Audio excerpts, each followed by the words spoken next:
All right, what's good? How is everybody? I wasn't here yesterday, so I didn't get the benefit of all the takeaways, but I feel like I just got the rundown, so thanks for the intro. All right, raise your hand. Actually, let's do this. Stand up if you get on at least one sales call per week. Come on. It's early and I know it. Come on, Anthony, I know you get on a sales call every week. Stay standing if you get on 5. Oh my God, super sellers, 10? 20? How many do you guys get on every week? Yeah, it sounds like it, okay. So we have reason to be in this room then, that's what I hear.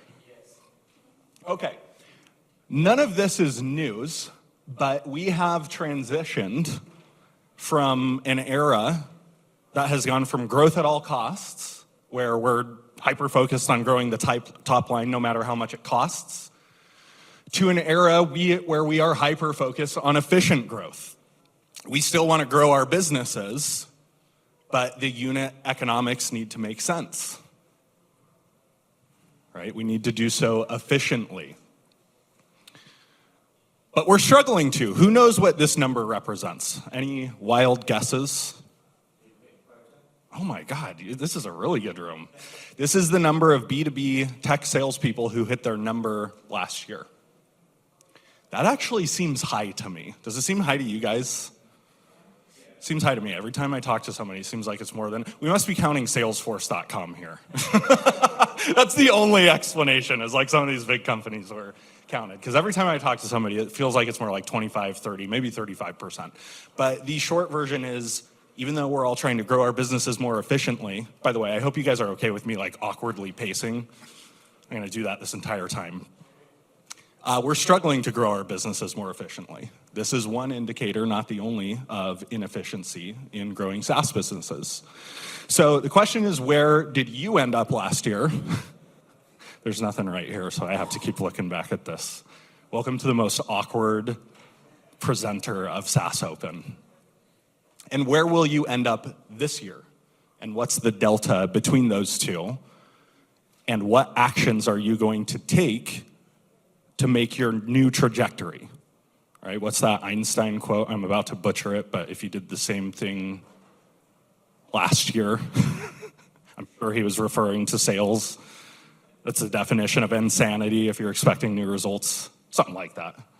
Einstein was clearly more eloquent than me. Is my mic coming through okay to you guys? Okay, cool. So I have one goal in the short amount of time we have together today, and it's to give you a raise. If you're an individual seller, it's to give you a raise. If you run a business, it's to give your business a raise through some of the techniques that you're going to learn. And I've helped many people, salespeople, entrepreneurs, etc., achieve exactly that with some of the techniques that you're going to learn in the next 18 minutes or so. So here's a few things I have for you today. We're gonna learn a couple discovery questions that get to the heart of the deal fast, and we'll talk about why that matters. We'll talk about a simple discovery question to find business pain that money follows. A bulletproof question to quantify pain, which builds urgency, and what to ask to drive timeline and close your deals on time so that you're not slipping deals quarter over quarter over quarter, and you get them in to the financial period that matters to you. A little bit about me. I'm not going to spend too much time on here because I'm sure you want the techniques. Probably what I'm best known for is playing a role in helping grow a company called Gong from a little under $200,000 in ARR at the time that I joined to a little over $200 million in ARR by the time that I left. I primarily did that in a sales leadership capacity, building one of the most successful teams there.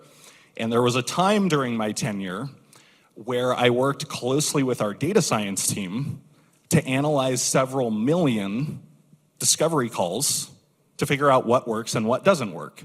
And so this presentation, I'm drawing on my personal experience.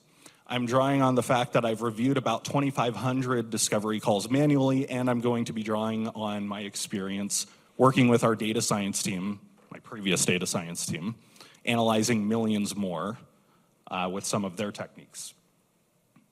So what you're going to learn comes from these three. That's what they're rooted in. And here's the first one. Are you ready to not be blown away by this first one? You guys are going to be like, wow, Chris, you flew all the way to New York City to tell me this? It'll get better as we go, but fundamentals are never sexy, right? The first of the four is to ask a question that gets to the heart of the deal fast.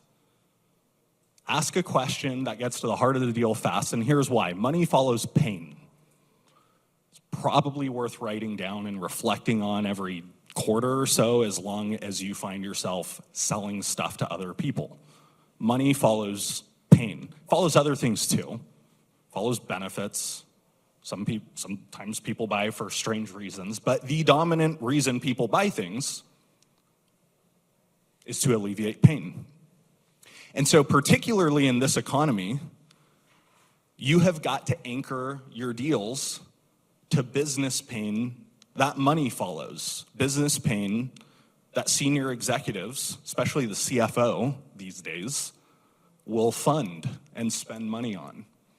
And most sellers, entrepreneurs included, SaaS founders included, salespeople included, don't do that because they just take so long to even surface the surface level of the pain, right? If you look at a typical discovery call, like 30 minutes, they start to understand the pain at minute 25 or so.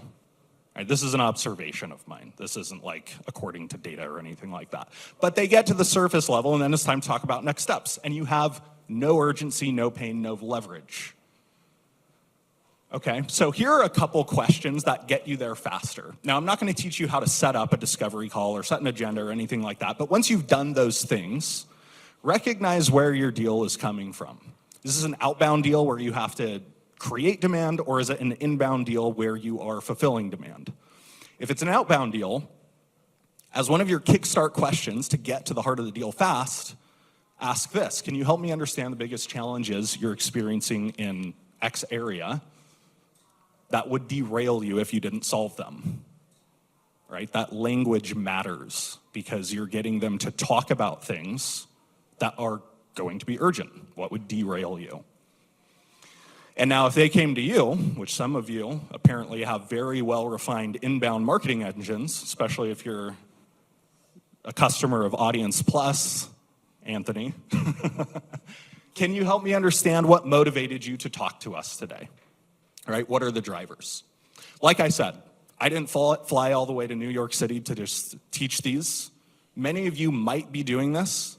Many of you aren't, though. There's a difference between knowledge and action.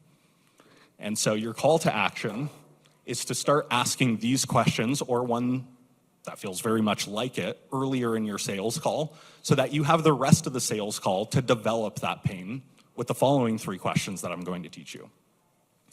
Before we move on to those, a couple tactical tips for you to get more out of those questions. You want to phrase high-impact questions in a way that signals to your buyer you want them to go in depth. We're all familiar with who, what, when, where, why, and there's nothing wrong with those. But these phrases, when you tack them on front of those questions, signal to your buyer that you want them to go in depth. Can you help me understand? Can you walk me through? Can you talk to me about? Right? Those phrases get the desired effect. So that's how you start. And here's where we start to get more interesting. Once you start talking with your customer about the challenge that they've just expressed, your next job is to peel back that onion and understand the need behind the need. Okay, because as a rule, I don't know why this is, but it's true, the first answer a customer is going to give you to a discovery question is going to be surface level. If you stop there, what happens to your deal?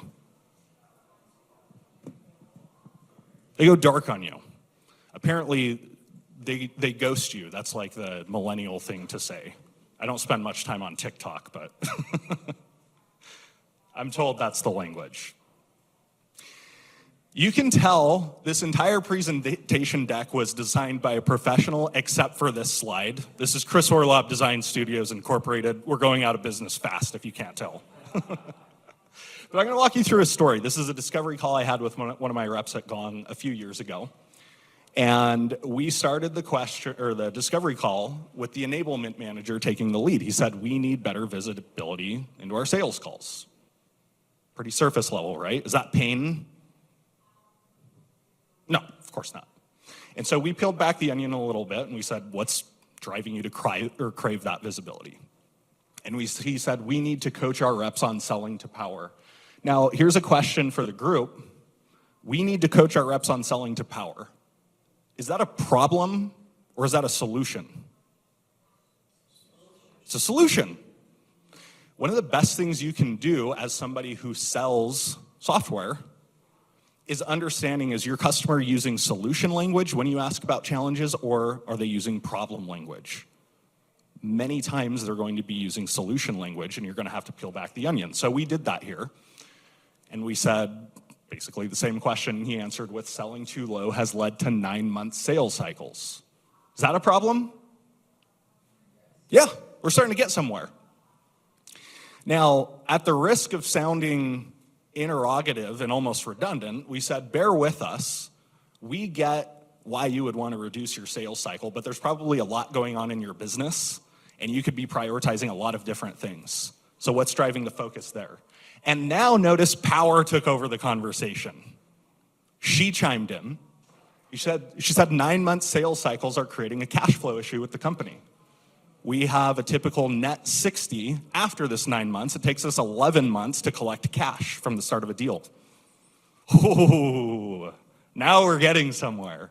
And of course, we decided to peel the onion a little more with her.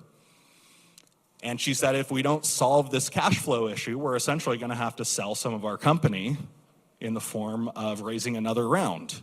Now, that's not always a bad thing, raising another round, but if you have to do it to solve a cash crunch instead of accelerating the business, usually not a good spot to be in. So we've gone from a $0 problem to a $50,000 problem to a $500,000 problem, all using one question that we phrased in different ways. Why? Now, if you just say why 10 times to a customer, they're probably going to curse you out of the room. And so here's the second question for you to swipe. I don't know why this works so much better than just asking why, but it does.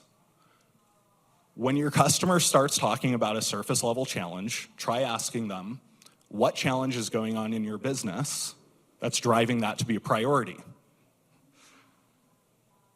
You are going to notice that about 50% of buyers chuckle when you ask that question, because they're thinking about the train wreck going on in their business.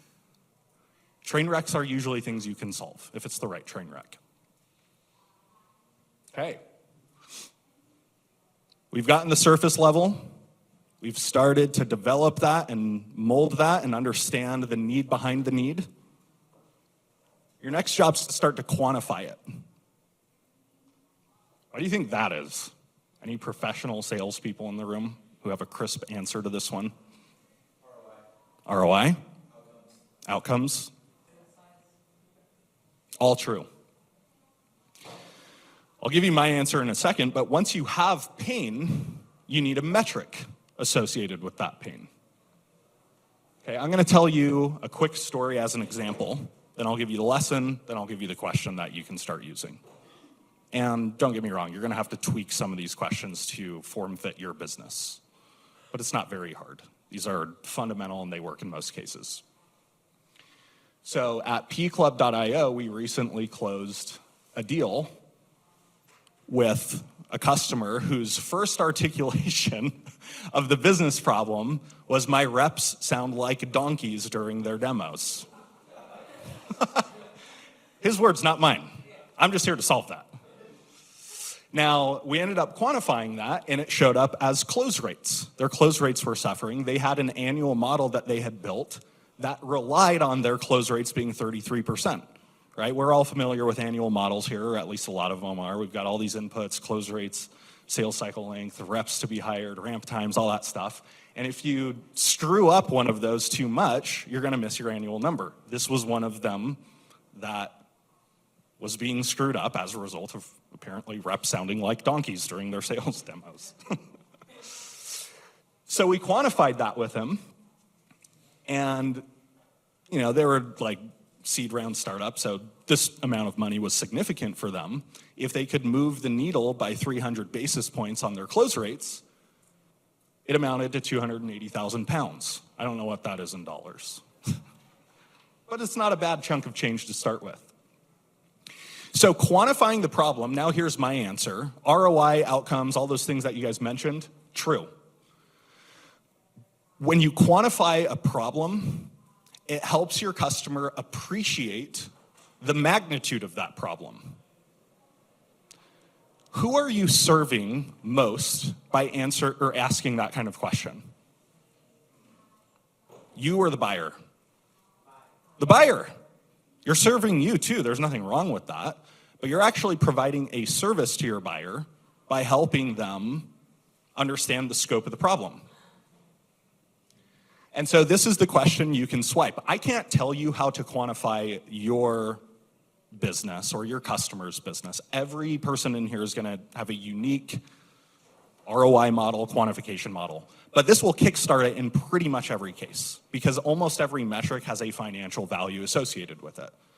So you kickstart your discovery with the questions I shared with you. You understand the need behind the need, and now try asking what metric is suffering most as a result of those challenges, if they haven't shared it already. In my business, that typically looks like close rates, deal size, sales cycle length, quota participation. Yours will look different, and I can't tell you what the answer is, but I can tell you how to start it, and it's this. Now peel back the onion with the metric they gave you, unique to your business. All right, number 4, how are we doing on time? Ahead of schedule, right on time? Behind? 2 minutes, okay, I'll make it happen. The last one is find the compelling event and drive timeline against it. Now, here's what you have to know about this next question I'm gonna teach you. It is weak, generic, and doesn't get the effect you want if you don't ask it after all the questions I already taught you. It's powerful if you do the steps that I taught you. Okay, so here's the question, but I'm gonna spend more time selling you on why it's powerful to ask this at the end. If you ask what's driving you to solve all of this now rather than later at the beginning of a discovery conversation or just too early, you're gonna get a very unsatisfying answer. You're gonna be, well, we're losing money every day that we don't solve this. Really generic sounding. When you ask this after going through those first 3 questions, and where they are as a customer is understanding the full scope and magnitude of the problem, oh boy, this starts to get more interesting now because they're answering the question with all the context front of mind.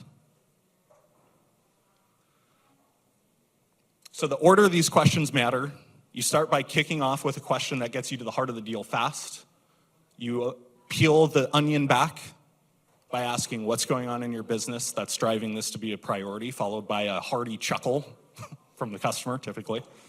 You quantify it, what metric is suffering the most as a result of that, and then and only then do you drive timeline. And that's all I got for you. Yep. You had a sales rep that was incredible at one of these 4 dimensions. Which ones do you Peeling back the onion. Which one's performing absolute best? Peeling back. Is that the question you're answering or asking, like which of these 4? Mm-hmm. Fucking love quantification, yeah.